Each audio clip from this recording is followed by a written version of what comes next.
Do you think you truly know the people around you? That you're sharp enough to spot who carries toxic energy, who crosses unacceptable boundaries, and who needs to be kept at a distance? Maybe you've learned to avoid the loud ones, the aggressive ones, the quick-tempered ones. But what about those who never raise their voices? What about the ones who enter your life with a smile, a friendly hug, or seemingly heartfelt concern, and then quietly invade your mind, shifting the map of your psychology without you even noticing? The truth is, the most dangerous people rarely show their real faces. They don't yell, they don't hit, they don't threaten. They quietly occupy the empty spaces in your heart through wounds that were never named. And before you realize it, you become a mirror reflecting the very darkness they are too afraid to face. Carl Jung, one of the greatest minds in the field of psychoanalysis, once said, "What we do not make conscious will control our life, and we will call it fate." So what if I told you, you may be controlled by this so-called fate, but it isn't coming from within you. It's coming from someone else. Have you ever left a conversation feeling like a piece of your life force had been drained? Have you ever carried emotions, guilt, or responsibility that didn't even belong to you? If you have, then this video is for you. Together, we'll uncover the 6 most dangerous types of people Carl Jung warned us about, not because they are evil, but because they have no idea they're harming you. And that is the real threat. Hit like and subscribe so you won't miss the journey into the deepest psychological mechanisms hiding beneath everyday relationships. Because sometimes, to protect yourself, you don't need to fight. You just need to recognize the enemy hiding behind the most familiar mask. You're still here. That means you're starting to understand. This world doesn't only leave visible wounds. There are wounds you cannot see. Relationships that never scream, never hit, never show violence. They simply drain you, little by little, with soft-spoken words, with implied blame, with moments where you feel the need to explain something you don't even understand, as if you're guilty for no reason. Do you know that feeling? The feeling of living someone else's life, carrying sadness that doesn't belong to you, taking responsibility for wounds you didn't cause? That feeling isn't loud. It's silent, but it keeps you up at night. It slowly erases your identity. And the scariest part is, you believe you're maturing, you're being selfless, you're helping, but you don't realize you're becoming someone else's shadow. Just as Carl Jung once warned, when a person does not confront their own darkness, the darkness will spill over onto others. Do you know who you're unconsciously trying to save? And more importantly, are you turning yourself into the victim of a psychological game you never agreed to play? That question isn't easy to answer, because in today's society, we're taught to empathize, to be patient, to be kind, but very few tell you the truth. Kindness without boundaries is spiritual suicide. Some people don't come into your life to love you. They come to cling, not to walk beside you, but to find somewhere to unload their weight. And who are these people usually? Not your enemies, not strangers, but the ones you thought you could trust the most. Close friends, romantic partners, even family members. They don't realize they're hurting you, because they're unconsciously living inside their own unresolved pain. And when someone doesn't know how to face their own wounds, they will unknowingly turn others into mirrors. And that mirror might be you. Do you remember the last time you felt exhausted after a conversation? Do you recall a moment when you asked yourself, why do I always have to apologize? Why do I always feel guilty, even when I've done nothing wrong? That is when you're being pulled into a psychological field that doesn't belong to you. Carl Jung called this phenomenon projection. When someone refuses to face their shadow and unconsciously throws it onto others, you are no longer seen as a human being. You become a symbol, the savior, the betrayer, the father, the mother, the one who deserves punishment. None of that is truly you. But you're treated as if it is, and if you're not aware, you might start to believe that it is.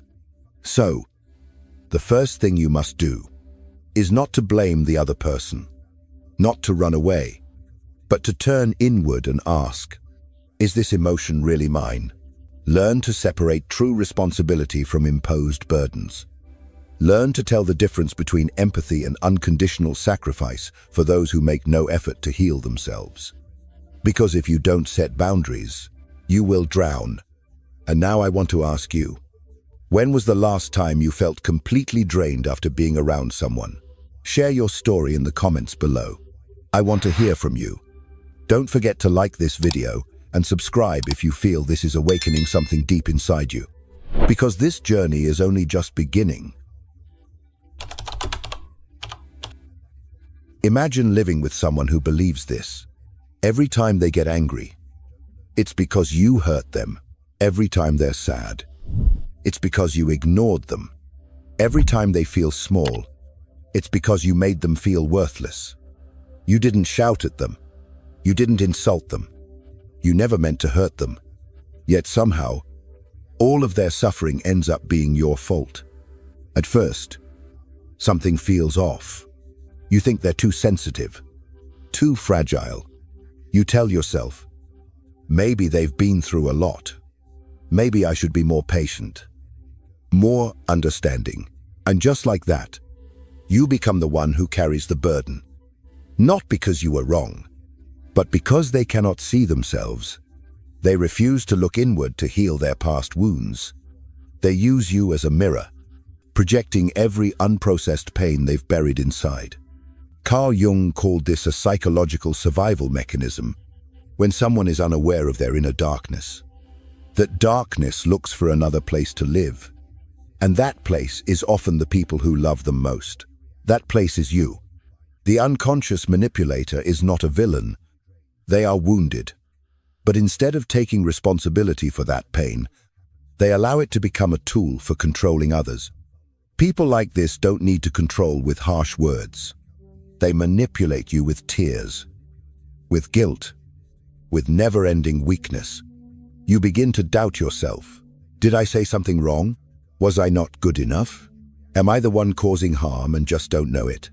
You enter a psychological blind spot, where the lines between right and wrong, love and harm, become blurry. The more you love them, the more exhausted you feel. The more you try to understand them, the more lost you become. And here lies the tragedy. You are not loved for who you truly are. You are loved for the role you play in their unconscious script. When they need a savior, you are the saint. When they feel betrayed, you are the enemy. When they feel empty, you are the energy source. Whatever the role, you are never allowed to be yourself. Carl Jung warned us. To live as a symbol in someone else's mind is to live in illusion. And illusion is a prison without walls. Here's the problem. The unconscious manipulator doesn't know they're manipulating. They believe they're the victim.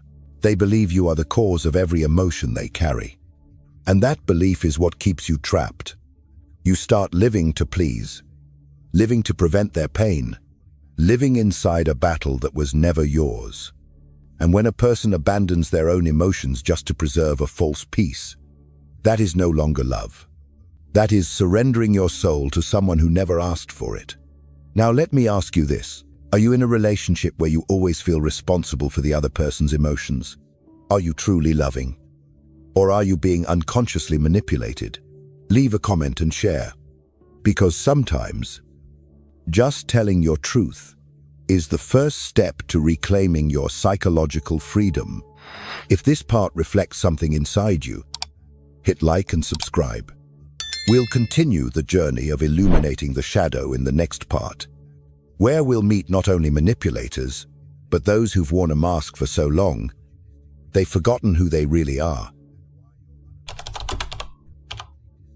Not everyone who leads you astray causes obvious harm. Not everyone who drains you leaves visible scars. Some people are just too perfect.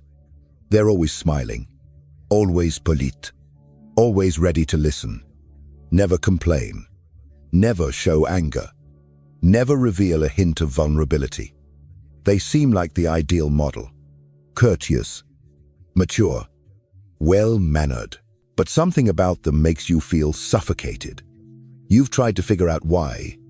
Why do I feel uncomfortable around someone so kind? Why do I feel the need to perform when I'm near them? And then you realize you're not allowed to be your true self in this relationship. Carl Jung called these people the persona bearers. Persona is the mask we wear to adapt to society. It's the identity we show the world.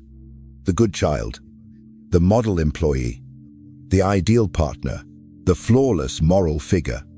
That mask helps us survive. But when it fuses with our face, we can no longer tell what's real and what's not. The mask bearer isn't a liar. They are someone who has identified so deeply with their social role that they've forgotten their true essence. They're afraid to show their wounds, afraid others will see their weakness, afraid of who they might be if they stop being perfect. And that fear creates a distance that cannot be bridged. You feel like you're speaking to a performance. You feel like you need to act proper, to fit the part, to suppress your real emotions so you don't make them uncomfortable. Bit by bit, you start wearing a mask too. Carl Jung warned. Absolute identification with the persona is one of the greatest obstacles to personal growth. Why? Because when you live to be seen, to be praised, to be accepted, you lose the ability to face yourself. The persona bearer lives through others' eyes, and they unconsciously expect you to do the same. They don't like imperfection. They can't handle intense emotions. They don't know how to respond to spontaneity, authenticity, or humanity. You laugh. They accept. You cry. They avoid. You get angry. They go silent. You speak from the heart. They disconnect. You start to wonder, am I too much? Am I not as calm as they are? You adjust. You hold back. You begin to fear your true self. And then, you're no longer yourself. Carl Jung once said, every time you reject a part of your true self to please a social image, you kill a piece of your soul. You see, living next to someone wearing a mask isn't just inauthentic. It's contagious. Over-control of emotion, excessive correctness. These things suffocate real life. But the real danger comes later. Because when someone represses their truth for too long, those emotions don't disappear. They ferment, they build up, and eventually, they become shadow. Now, let me ask you this. Have you ever been in a relationship where neither of you could be your true selves? Have you ever felt like you were performing? If you have, share your story in the comments below. Because someone out there may be going through the same thing and needs to hear your words today. And if this message resonates with you, don't forget to hit like and subscribe. Because in the next part, we will face an even more dangerous type of person. The one who tries so hard to be good that their darkness erupts like a storm. Some people are always calm, always composed, always in control, polite, steady, never losing themselves. They appear to be pillars of morality, the kind of person everyone trusts and admires.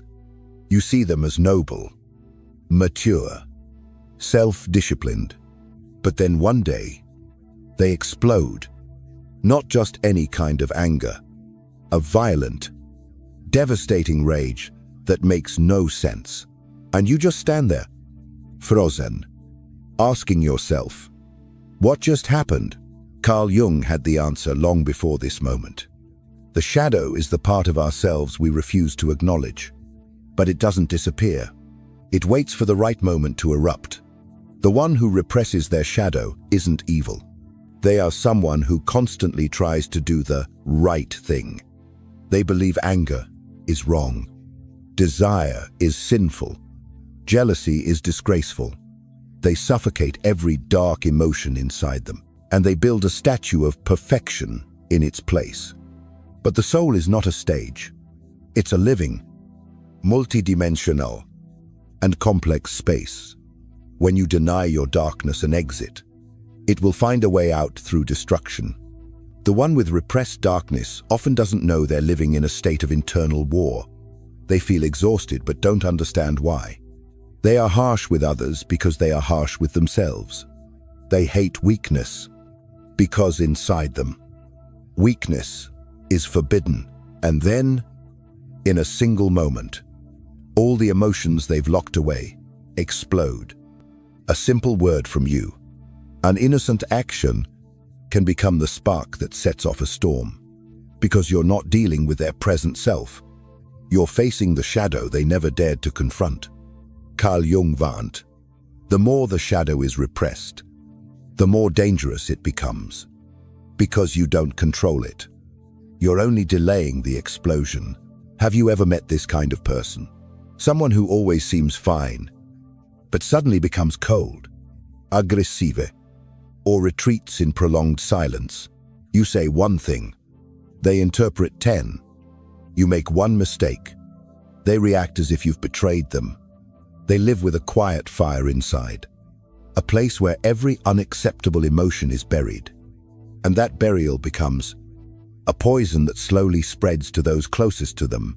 Living next to someone like this is like walking through an emotional minefield. You never know what might set them off. You don't understand what you did wrong. You begin to shrink, measure yourself, avoid things, until you lose your own natural expression. Worse, they make you feel guilty for being who you are, for daring to be angry, for daring to express, for daring to live openly, because they can't. Now, let me ask you this. Have you ever been afraid to express your real emotions just because you feared making someone else uncomfortable? Are you living next to someone who always appears calm, but makes you anxious simply because you're being real? Share your story in the comments below. Because many people are going through the same thing, but they think they are the problem. And if this message speaks to you, hit like and subscribe now. In the next part, we'll meet someone even harder to detect. The one who controls through morality, the one who turns guilt into a weapon, the one who hurts you the most is not always the person who yells in your face. Sometimes, it's the one who looks at you with disappointment and says, I only want what's best for you. Have you ever met someone like that? Someone who never raises their voice, but always makes you feel wrong. Someone who never throws a punch, but always makes you feel not good enough. Someone who doesn't tie you with ropes, but binds your soul with morality. Carl Jung called them the moral controller. They are not evil. They truly believe they're right, that they are reasonable, that they're helping you become better. And that's what makes them the most dangerous kind, because they don't even know they're manipulating. They believe they are the bearer of light. And you, or anyone who doesn't align with them, needs to be corrected. They say things like, you should know better. You need to be more responsible. Good people don't do that. Didn't your parents teach you anything? Each line sounds like advice, but beneath it is a blade cutting into your sense of self. It's a subtle denial of the vibrant, honest, and instinctive parts of who you are. Jung once said, real evil doesn't lie in action. It lies in the denial of the self. And these people are masters at denial. They reject emotions, désir, and rebellion within themselves. And instead of facing it, they throw it onto others in the name of moral judgment. They never seem angry, but you always feel guilty.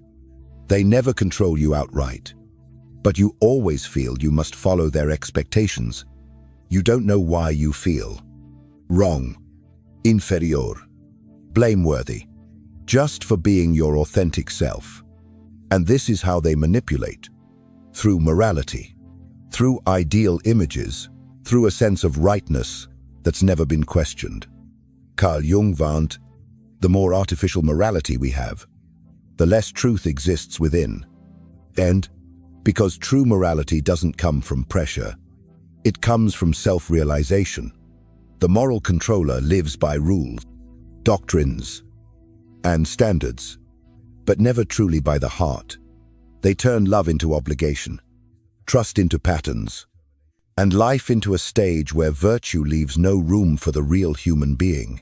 Living close to them, you begin to lose trust in your own intuition. You always feel you must be more careful, more composed, more proper, until you can no longer tell what part of you is real and what part is just socially acceptable. Worse, you begin to censor yourself, to shape yourself into their mold, to condemn the very things that once made you feel alive. You become a replica of the forced kindness they impose on you. And Jung made it clear, where there is too much morality, there is a lack of consciousness. Because those who appear the most moral on the outside often carry the deepest unprocessed darkness within. Now, let me ask you this. Has anyone in your life ever made you feel guilty just for being true to yourself? Have you ever been judged by someone who constantly says they just want the best for you? Share that experience in the comments, because maybe you've just stepped out of a moral prison you didn't even know you were in. And if this message is helping you reflect on yourself and your relationships, hit like and subscribe. The next part will go even deeper, because we'll be confronting the most unstable type of person, the one fully ruled by unhealed trauma, the one who makes you live inside an emotional time bomb, the one ruled by unconscious complexes. They're not evil. They're not fake. They don't manipulate anyone. They're just unstable. You can't predict them. Today, they're gentle, warm, glowing with joy. Tomorrow, they're cold, angry, distant, silent. You say something harmless, and they react like you've betrayed them. You offer a kind gesture, and they turn to you with suspicion. What are you trying to do? It feels like you're living with two different people in one body. One who loves you, and one who's ready to punish you for something you don't even understand. Carl Jung called this type the complexed, those ruled by unconscious psychological complexes. A complex is a wound that never healed, a cluster of repressed emotions, trapped memories, experiences that were never digested. They don't go away. They become a secondary self that lives inside the person. And then, in a single moment, when a situation triggers a buried memory, that complex takes control. You're no longer speaking to the person in front of you. You're speaking to the abandoned child, to the betrayed lover, to the humiliated soul of the past. And now, they're unleashing it all on you. The scariest part is, they don't know. They believe that what they're feeling is real, justified, and timely. Jung once said, a complex is like a little personality within us, with its own emotions, its own memories, and sometimes, its own control. Have you ever felt like you were defending yourself while they were still smiling? Felt like you had to apologize for something you never did? Felt like you were walking on eggshells, measuring every word, just to avoid a sudden storm? That's when you're living next to someone who isn't in control of themselves. And you think you can balance them? That if you love them enough, stay patient enough, stay soft enough, they'll return to peace? No.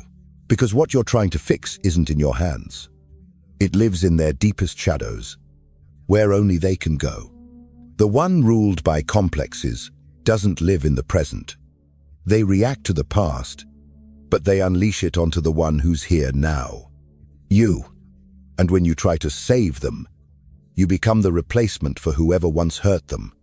You become the one at fault. Even if you've done nothing wrong, you start losing direction, losing clarity, and slowly losing yourself. Now let me ask you one direct question.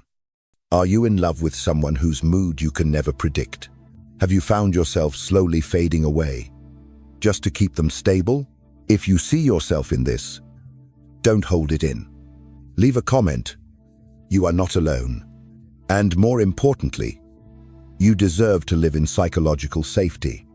And if this part opened something deep inside you, hit like and subscribe, because in the final part, we'll confront the most silently dangerous person of all, the one who never explodes, never blames, never demands, but quietly drains your soul, day after day.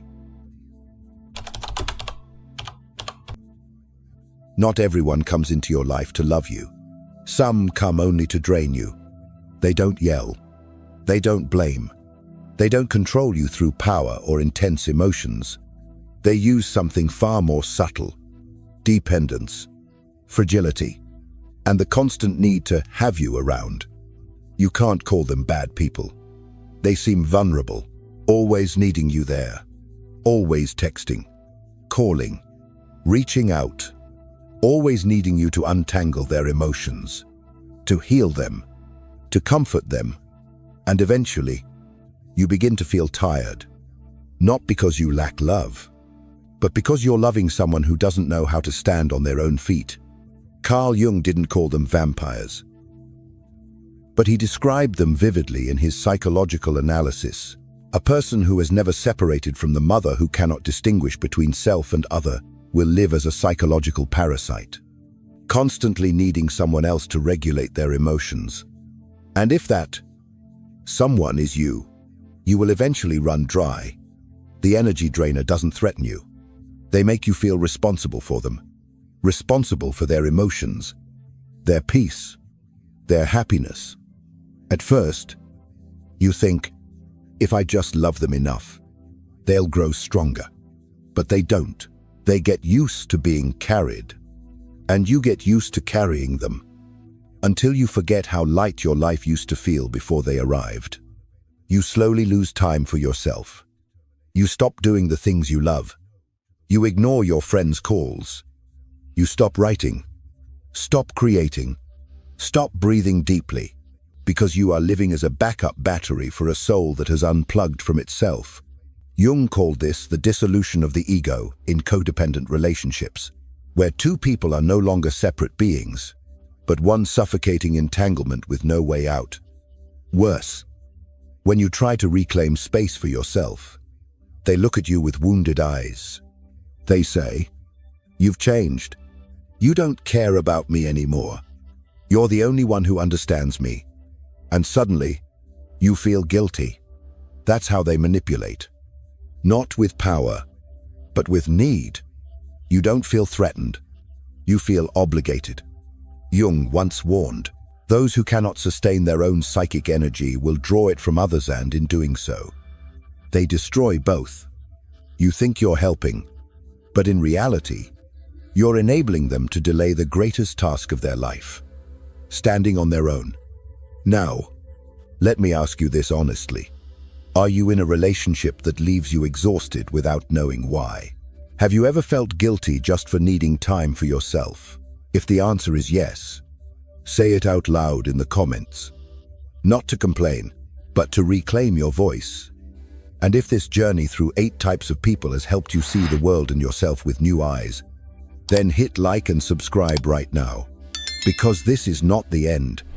This is only the beginning of awareness. You've just walked out of a maze. Not the maze of the world, but the maze of the human mind.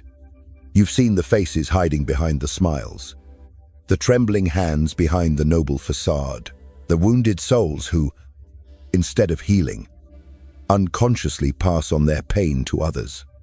You've witnessed the one who manipulates with tears, the one who hides behind the perfect mask, the one who represses emotion until it explodes like a storm, the one who wields morality as a weapon, the one who still lives in a past they never untangled. And finally, the one who drains your life force day by day, through a love that disguises dependency. Carl Jung never labeled them as evil. He simply called them those who have never faced their own shadow. And perhaps, at some point in your life, you were one of them too. Be honest, not to judge, but to set yourself free. We all have a shadow. We've all, at some point, unconsciously hurt the ones we love most, because of wounds in us that never had a name. But do you know what's more valuable than perfection? The courage to look your darkness in the eye and say, I see you, and I will no longer let you control me. Jung once said, what you do not confront becomes your fate. And I believe, awakening is the most courageous act a human being can choose. So, what now? Pause. Turn inward. Write down the emotions you fear the most. Redraw your boundaries with those who make you feel lost. And have the courage to say no to any relationship that asks you to sacrifice yourself just to feel loved. Stop trying to be accepted and start trying to be free. Because true freedom is not when you are loved by others. It's when you remain yourself, whether you are loved or not. If this video awakened something deep within you, hit the like button. Subscribe now so you don't miss this journey of conscious growth where you'll learn to stand tall, know yourself, and break free from invisible chains. And share in the comments below, which type of person has hurt you the most? And what have you chosen to do to reclaim your psychological sovereignty? This video is not the end. It's an invitation to open the first door and step into the life that was always meant to be yours.